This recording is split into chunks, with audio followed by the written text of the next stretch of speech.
Good morning, cyber friends. It's Mitty Man coming at you again from Walker's Music. Yet another word for the day. Thursday morning edition. We want to say we give God all the praise, give Him all the glory and honor. Life, health, and strength, we thank Him for that because it could have been the other way. And we also thank God for each and every one of you, cyber friends. You know who you are. We just know that this is Thursday, and matter of fact, on tonight, the Lord say so, we have another Bible study at the very end of the week broadcast, 11 o'clock p.m. Eastern Standard Time, Blog Talk Radio, called Walk Through the Word with the Mitty Man, and we look forward to seeing everyone there tonight, if the Lord say so. We just want to say in my video this morning, I got a title that says, I think everybody should be familiar with, God's a Battle Axe. And there's a song that with that title, and I'm quite sure those of you that frequently go out to the house of worship, I'm quite sure that y'all have heard that song, especially in the traditional Baptist church. They often sing that song. It's a Jubilee type song, spiritual. Say God's a battle axe in the time of a battle, and shelter in the time of a storm. It's a very, very good song. If I had my keyboard on, I would try to play a little bit of it, but seeing that I don't have it on this morning, and plus it's kind of early too, I don't want to wake the second party up in there, so I get up early, and so I don't want to wake up everybody because I'm awake. But nevertheless, we just say that people, the best way you can defeat Satan. In other words, I was thinking, I was sitting here this morning very early. I had, Bonnie had told me that the little great grand wasn't going to be here this morning, but I had got so used to getting up, getting her. So I was up anyway, and still sitting there waiting on her. See, and something came to me, the Lord showed me something by that. What we become used to doing. In other words, there's nothing wrong with some traditions. We got some good traditions, but there are also some bad traditions that we can get away from. But because of the fact that I had got conditioned just these 3 days of getting that little baby every morning, I was raring and ready to go because that's something that I want to do. God showed me something just clear as I'm looking at this here camera. Anything that you want to do, don't nobody have to make you do it. Hello. Anything that you want to do, no one has to make you do it. This should be our attitude, people, about things of the Spirit. Matter of fact, we should keep our peace. Satan knows that if he can steal your peace, if he can get your peace, he can get your joy. And if he gets your joy, he got you. Because the joy of the Lord is our strength. So what we need to do, not so much as worry about what people say about us. And a lot of times what people have said about me was absolutely true. I do not try to defend myself on stuff people say about me. I've learned better than to do that.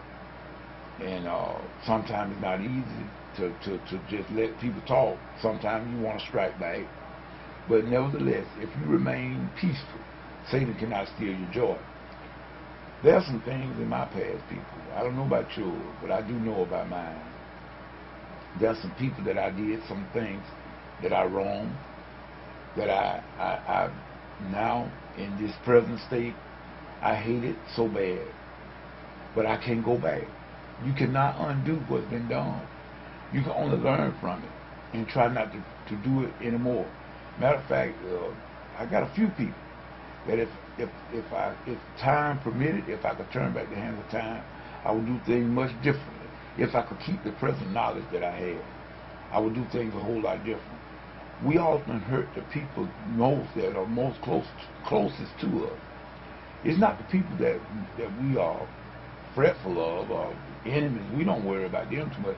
But your friends are the ones that are closer to you. You have a propensity to hurt them just like that sometimes. Maybe even, it may be unintentional. But nevertheless, still, a wound is a wound. And I have created a few. And like I said, if I could go back in time with the knowledge that I have now, I would do things a whole lot differently. But guess what? I can't. So I cannot let Satan just pound and beat me over the head about the mistakes that I made in the past. The only thing I can do is pray and go on and move forward and try not to prevent those same things from happening in the future. And of course, you can feel remorse and you can be repentant about having hurt people in the past. You could ask God to forgive you. It would be better if you could ask those people to forgive you, but sometimes those people be out of your reach. You don't know where they are. You cannot contact them. So therefore, you have to rely on God and just in your heart forgive yourself, and then God forgive you. And you go on and then you just ask God that. God looks at the heart. If you really are very sorry for what you have done, I'm quite sure God will let that person know or realize that, and you can go on and live your life. You cannot live your life in the past. But if you've done somebody wrong, and if you can get to them, go immediately and try to apologize. Ask forgiveness. And if you can make it right, try to make it right. If you can make amends, try to make amends. But if you cannot, at least you have done your part about asking. You know, a lot of times I found out that a lot of people that we thought were our friends in the past, they were not your friends. It's hard to accept sometimes. We don't want to accept it. Sometimes it surprises us when people act. When you thought that they were your friend, even some people that you thought were very close to you, and you found out they was not close to you at all. As a matter of fact, they saw you at the mall, they looked the other way.